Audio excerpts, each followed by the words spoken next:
Let's jump right in. The pipeline question. I hate it. Let's be honest. I do.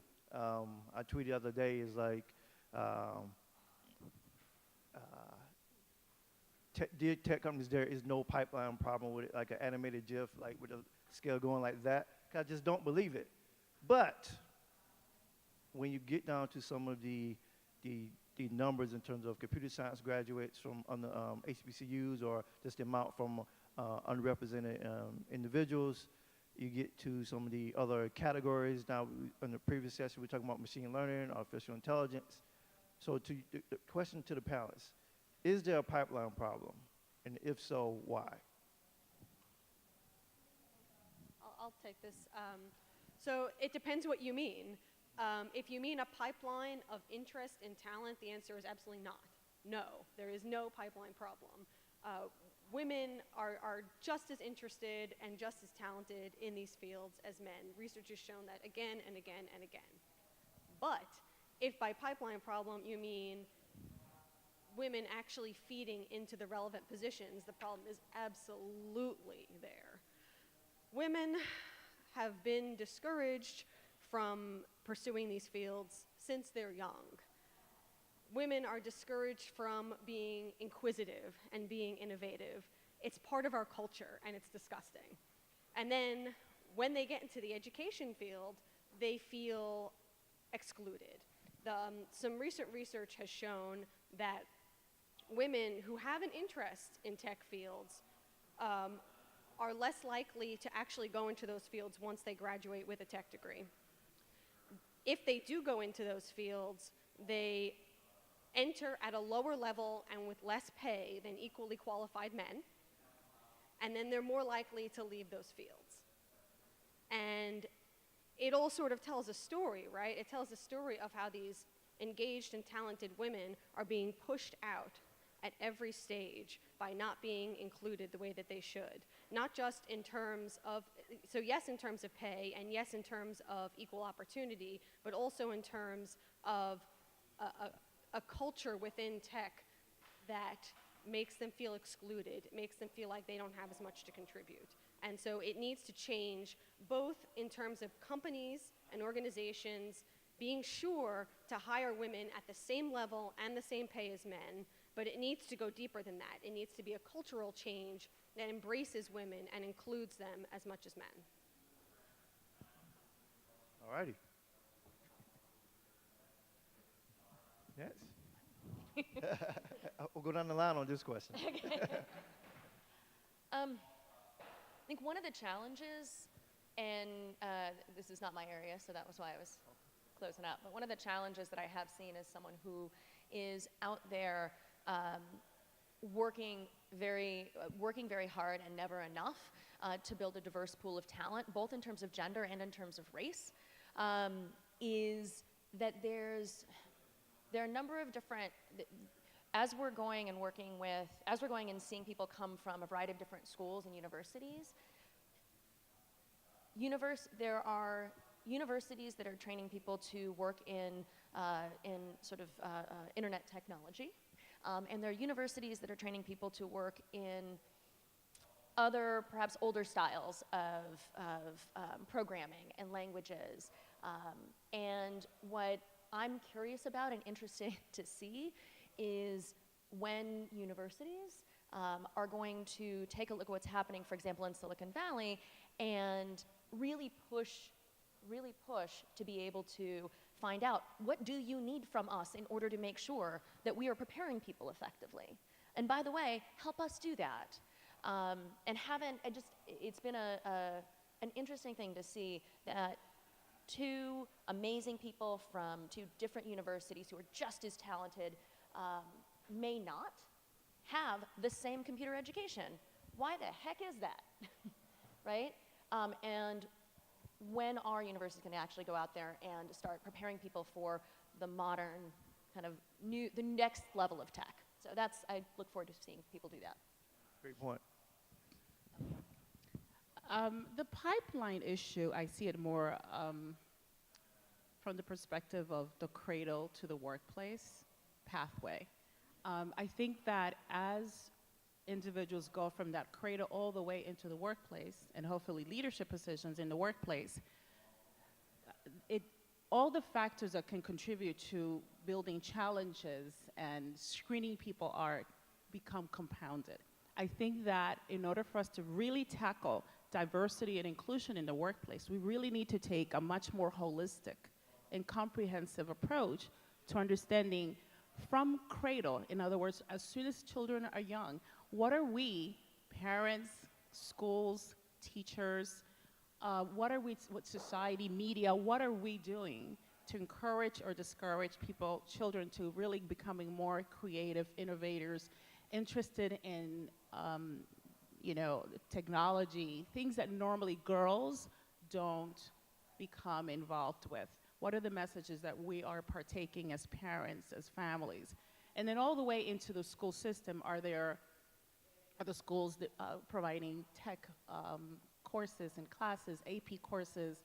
I mean, I live in the suburbs of New York, and it's a pretty, it's a good school system, and we still don't even have a coding class. And so, it's just so much, it's so many barriers to something so simple. I see technology literally as important as reading and writing and math and English and foreign languages. It needs to be that. So I think that when you go through that whole pathway from that cradle all the way into the workplace, so much accumulates, and it's just the ones that get less challenged by that pathway tend to be white privileged men.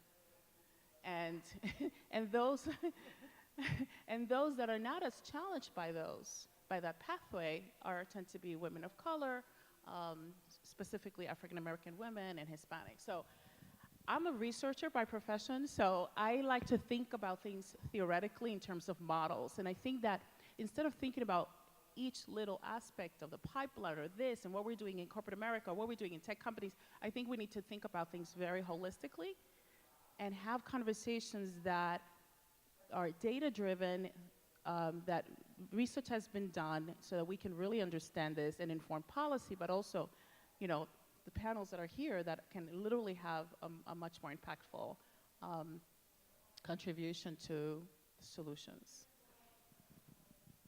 So I'm in a recruiting function, so my entire world is monitoring pipelines and everything from how many people are coming in to who's interviewing and all that stuff. And when we talk about a pipeline problem, I'd say yes, we see less diverse candidates like interviewing for jobs in tech, but I also feel like you don't see what you want, like you don't see what you don't want to see. So one of the things that we do need to work on in terms of like just creating more diversity in tech is not eliminating people very early on in the interview process, and making sure that everyone has the same opportunity to explore an opportunity, and it's not just one set of folks that are being given the benefit of the doubt and saying like, oh, this person is coachable on something, like that has to be applied to everyone. So I think there is a bit of a pipeline problem, but I also think that we have the ability to overcome that and create more representation within technology. Hi. Yeah, I mean, I agree with everything that everyone has said. And I guess what I'll focus on is just thinking about inclusion and diversity from different angles. For us, the work that we do, thinking about economic mobility, it's important for us that people are represented across not only gender, ethnicity, but also social economic background. So, we particularly focus on those without a college education, and thinking about how do we build a tech community in which those that go to college and those that don't are able to fully participate in technology. So, most New Yorkers, 65% of New Yorkers don't go to college, right? Like, that's your highest determinant for income. If you never go to college in New York, your lifetime income is $27,000 a year.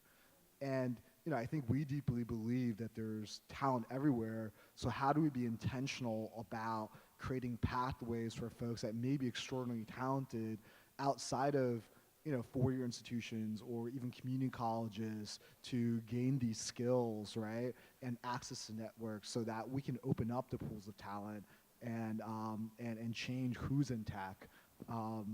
And I think there are a lot of different ways to do that, but it's about opening up different perspectives. You know, maybe a generation ago, you could not go to college and go, you know, work at a manufacturing plant or do another kind of well-paid job. But now I think as the economy continues to be restructured, you know, how do we think about these pathways? You know, I think there's this idea in tech that you don't need to go to college, right, to be successful. But I think, you know, and I think in many ways that's true, but, you know, dropping out of Stanford or Harvard, like, is not the same thing as not going to college at all, right? So I think if we really want to increase inclusion in different ways, it's about thinking about how to expand those pathways out of college as well. And from my personal experience, I think, you know, before this, I was in the military, and, you know, thinking about the military, I was an officer in the military, right? So I went to college, but, you know, everyone I worked with in the military, all the soldiers I worked with never went to college, right? And some of the most, you know, smartest, hardest working people I've ever met, you know, never went to college, but decided to do that because of, for whatever reason. So how do we create comprehensive training systems and pipelines so people are able to be successful? And I think, you know, we should think more about opening up those pathways so that technology enables others and is able to create pathways out of poverty. You bring in some great, all of you bring some great points. I want to go to Jennifer number 2 next. And then I'm going to ask a question about recruiting, which is so important as well. But Jennifer, with your work at the White House, what are some of the programs you have launched or and some of the companies you work with to help increase diversity and inclusion? Yeah. So what my role is essentially I recruit as well. And we're building the team of technical talent that comes in from, we like to call it the metaphorical Silicon Valley, right? So Silicon Valley, Silicon Alley, Silicon Prairie, Silicon Atlanta, Silicon everywhere, right? Silicon Beach. Silicon Beach, all the Silicon places. And we're finding the absolute top talent in this country to come in and help us solve some huge challenges. The concept for this, actually I'll just give you an example. So for example, immigration, the immigration service, some of you may have heard that it takes a while to become a citizen. It's actually not a policy thing. That's actually, it was all paper. Let's just stop there. Millions of people going through a process, it was all paper. And so recently a group of top engineers and designers came together, and within a few months were able to get up a website. They're continuing to work on this, and now 300,000 people a year are actually able to go online and do their green card. We're looking at getting it up to 800,000 people a year. I give you this example because another example is also that we came from was this concept of healthcare.gov. A few really top folks came in and were able to help out and able to make it so that now a third of our population of folks who were uninsured are now insured. Awesome.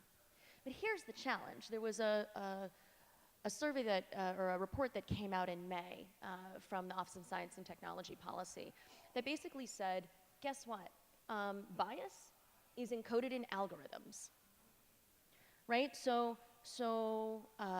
And I urge you to look it up. It's a great report because what it says is a lot of times we hear, oh, well, you know, tech is, we just need the top people. It doesn't matter who makes up that team.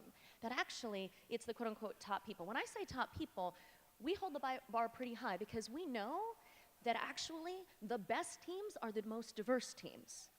And, you know, we're not making like, you know, cat transportation on Uber, right? Like we're making and building solutions that impact everyone in the United States, every single person. And so what do we do in order to increase diversity and inclusion? Candidly, a lot of what we do, we're now at 50% women on this tech team. We've grown from basically like 0 in August of 2014 to around, to let's just say 160-ish people. And we're 50% women. Ask me afterwards if you're curious about anything else about that. But how have we done that? I would say we've done it through hard work. It's not rocket science. Like I'll call it it's a 4-step program. It's actually building relationships with communities. It's continuing those relationships with communities, particularly underrepresented communities in tech. It's making sure that we're not just building relationships, but that we are presenting, hey, this is what works. This is what has worked for us. This is what we've done. Come join us. And by the way, also having one-on-one meetings, which takes a lot of time. Like all of this sounds like, oh, of course, like if, I don't know, my grandma were running a program to try to increase diversity and inclusion, she might actually work on relationships and build and have one-on-one meetings. And we have meetings around the country in order to just let people know what's going on, to talk about what our plan is with regards to diversity. Also happy to talk with you about that afterwards. To have people poke holes in our plan. And we've just really focused on that aspect of it. And candidly, it would be a lot harder for us to have as diverse a team as we do if more companies and organizations did just that. So. No, that's great, and I've been familiar with the program for some time now, so it's been amazing to watch the growth from the team at the White House and the impact they've been having. So hats off to you and your team for that. I like your 4-point strategy, and I believe all of us, and a lot of us in this room, we work with a lot of companies around diversity and inclusion, and everybody asks the question how to get started, and most of the time it's like when they ask me that, I end up walking away saying, okay, the CEO or the head of, not the head of diversity, the CEO or the head of recruiting has no diverse friends. Because they're like, where I go, how do I get started? Because if you had diverse friends, you kind of know where to go. So then that boils down to the recruiting team, which takes me to my next question. For recruiters, how do you get them to care more about diversity and inclusion? And not saying all don't, but some. How do you get them to work on strategies to implement in their firm to say they want to increase diversity hiring? What have you seen that's worked outside of Jennifer's 4-step process? So what have you seen that's worked? Can start here. So the first step that I think should be taken is having a diverse recruiting team to begin with, as people that are sort of responsible for the very beginning of the funnel. Like a lot of people underestimate the influence that a recruiting team has over hiring. I've worked in teams that were not very diverse, and I currently work on a team that's extremely diverse, and it's a huge difference.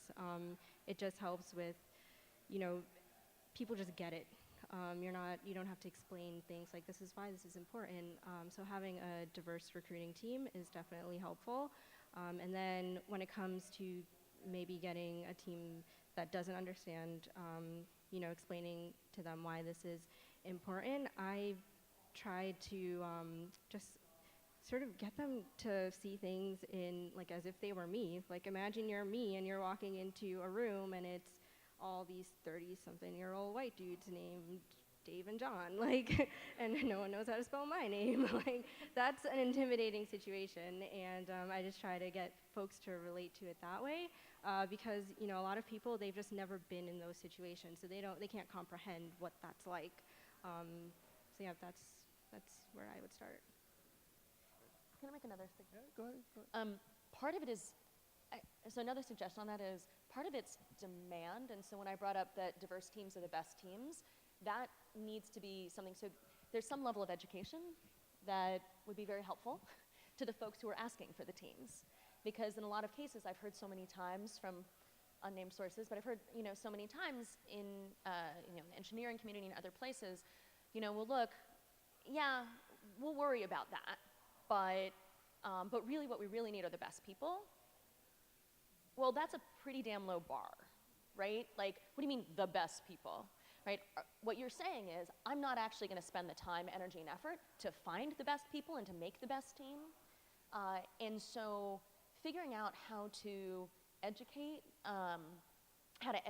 those who are asking, perhaps from a place of ignorance, but figuring out how to educate those who are asking, who are leading businesses, that actually, like in 2035, our country will be majority minority. So if you're building a thing, like, you better get ahead of that game. So anyway. Agreed. Angelica, I have this hypothesis.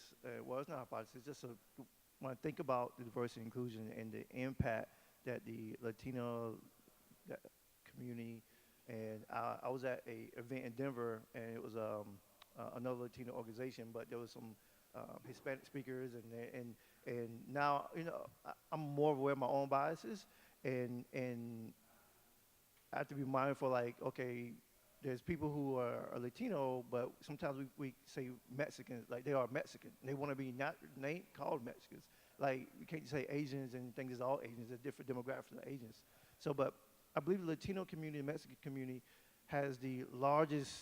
We know they're going to be one of the largest populations in America, but also had the largest to gain in terms of in technology and access and creating wealth.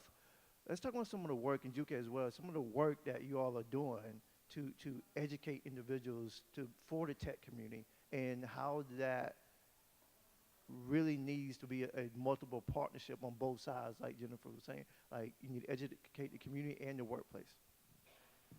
So educating the community itself. Is that what you're saying? Absolutely. So we have, so as you said, Latinos in general over-index any other ethnic group in terms of social media access or social media engagement. So we are on Facebook 24/7. Why? Because we have families all over Latin America, all over the world, all over the States, and it's our way of connecting. So WhatsApp and Facebook, it's like a must-have, right? And so what I do personally is that I use, for example, Facebook to build community. And so right now we have about 15,000 members on the Latinas Think Big Facebook group. And we've been running the group for about 4 years, and it's become literally a plaza, a place where women come and we curate content, whether it is the best websites for children, free websites to code.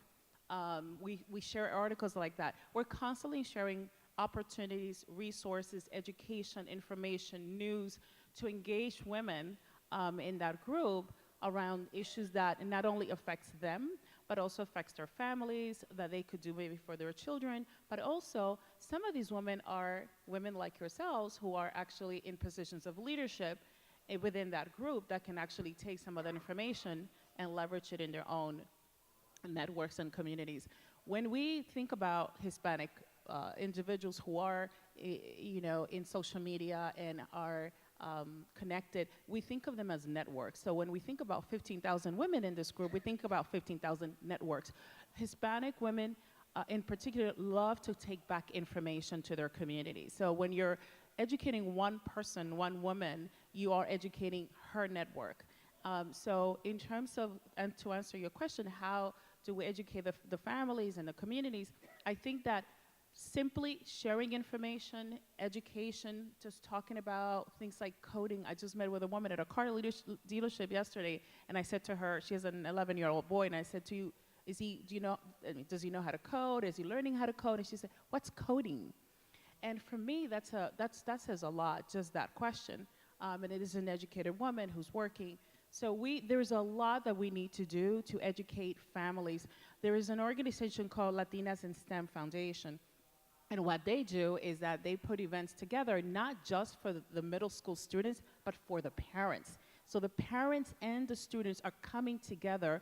The parents go to one room, they get educated, the kids go to another room, they start coding, they do hackathons, whatever that may be, and sometimes they bring them together. So we really, again, taking a much more sort of grassroots approach in terms of education, connecting women to resources.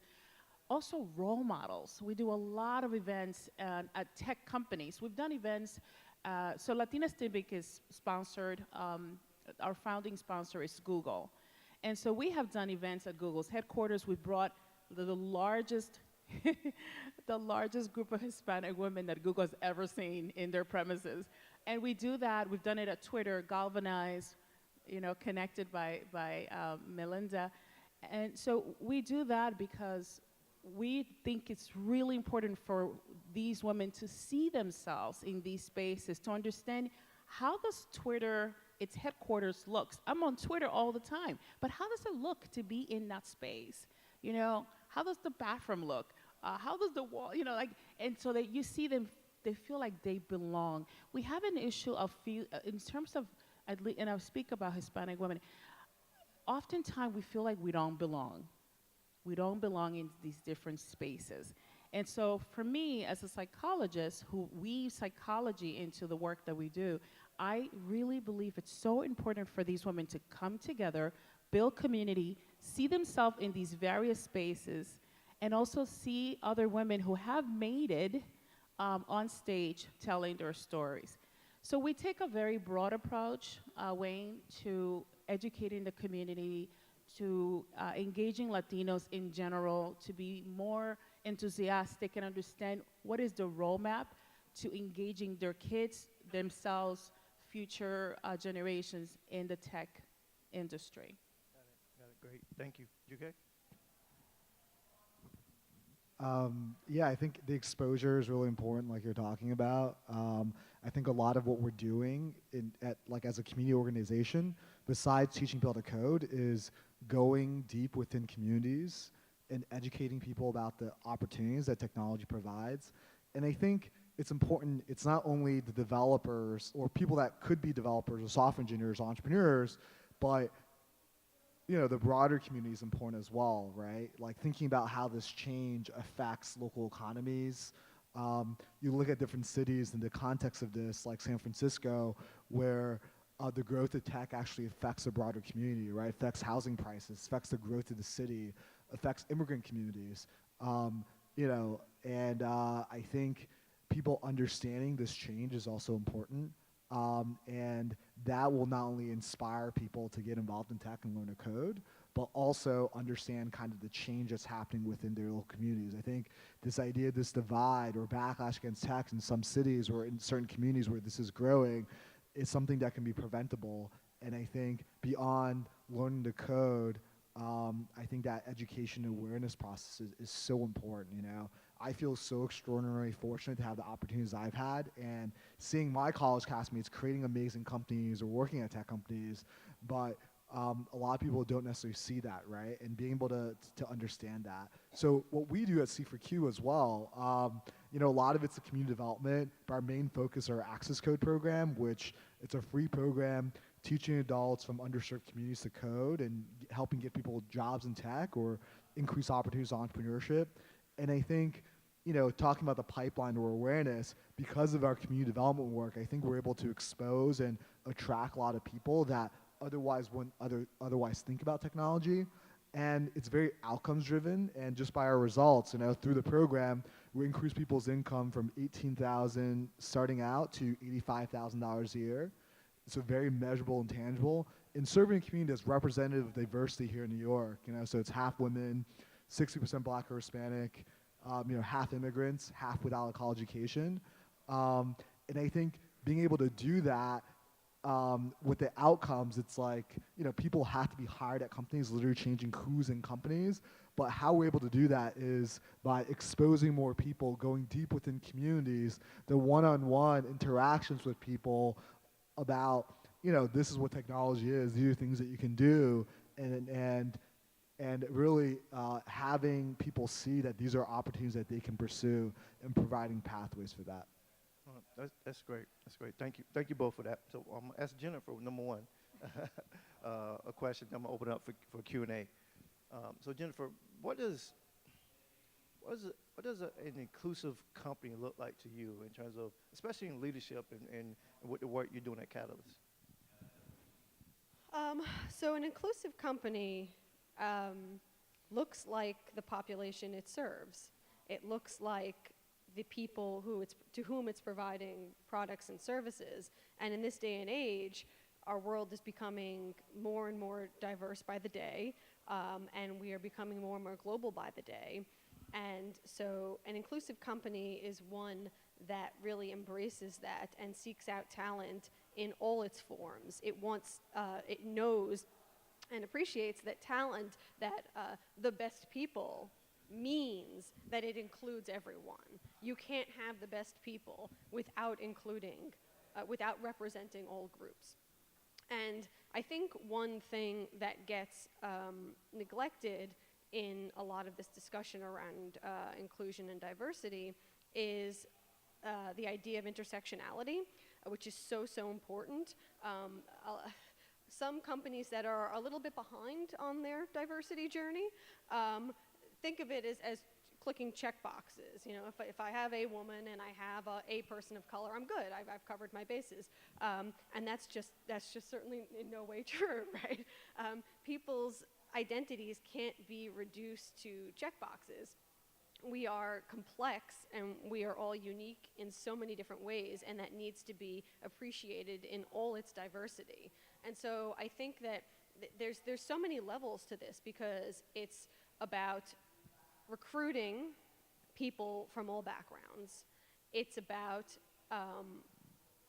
bringing them in with equal opportunity. So when they first walk in that door, someone with the same talent and experience should have this, be at the same level, be at the same pay. It shouldn't matter what their demographic background is, right? Or their lifestyle is outside of work. That shouldn't matter. They should have the same opportunities for advancement throughout the pipeline, and they should feel that they're included in that way. So some concrete strategies that we usually offer companies to try to do this, one big one that we encourage is the idea of sponsorship. So there's this belief, this faulty belief, that if you just put your head down and work hard, eventually someone will notice. No, that's not going to happen. What's needed are sponsors. So these are people who have decision-making power in companies to look at the talent in their company and actually put their name forward for valuable opportunities. Give them what we call the hot jobs, so the jobs that position them ideally for advancement. Opportunities that are visible to the top of the company, ones that have profit and loss responsibility, ones that potentially offer international experience. There's a variety of ways that you can give people opportunities to advance, and there need to be, and I can't emphasize this enough, there need to be metrics. You can't know what you don't count, right? There need to be metrics to track and make sure that not only are you recruiting people from diverse backgrounds, but you're also giving people that the opportunities available in your company to advance are not limited in any way by those backgrounds, that they are given to people based on talent, and that talent is across all different experiences and lifestyles and backgrounds. So an inclusive company is one that really embraces that. And at Catalyst, we have what we call the each behaviors that leaders can employ that really help to create these inclusive environments. So, and even though it is something that we say leaders can employ, it's actually something anybody can employ at any time in your career. So from entry level through CEO, anybody can embrace the each behaviors. And so each is an acronym, and it stands for empowerment, accountability, courage, and humility. And what that means is you need to empower those on your team to do their jobs. You need to empower them to be at their best and to advance. You need accountability, which means holding people responsible for outcomes they can control. And that has both the positive and negative tinged meanings, meaning, so by holding somebody accountable for what they can control, you're demonstrating trust. You're saying to somebody, I believe in you. I believe you can do this. At the same time, you're also holding them accountable for doing the right thing, for calling out bad behavior, for standing up and speaking out when somebody is being not inclusive, when somebody is exhibiting biases, even if they're unconscious. Some people do, and most people do, and it's important to call that out when you see it. Courage is about being able to take risks and do things that might be unpopular. And a lot of the times when it comes to building inclusive teams, especially early on, courage is what's needed to say, hey, we can't just do what we've been doing all along. This isn't working. We need to try something different. We need to specifically reach out to communities of diverse people. We need to specifically seek out and prioritize having a diverse team. And then there's humility, which is the idea that no one is perfect. People make mistakes, and that's okay. But also that your perspective is not the only perspective. And this is so key in building diverse teams, because people can, everybody has this tendency, it's pretty true for everybody, to some extent fall in love with your own ideas, right? I mean, we know what goes on in our heads better than we know anybody else's. So it's important to realize that your ideas are not the only ones. And what's crucial to getting to the best solutions, to getting to the most innovative solutions, to really pushing the envelope and making your company the one that's going to put out the new services and products that are going to change this world. You need diverse perspectives. You need the perspectives of people from all different backgrounds. And if you don't have that, and if you don't actively seek that out, you're going to suffer and your company is going to suffer. So I think that an inclusive workplace is one that really not only embraces, but really embeds those behaviors into just everyday life, into everyday activities. Great. That's awesome. So we're going to, first of all, let's give our panelists a round of applause.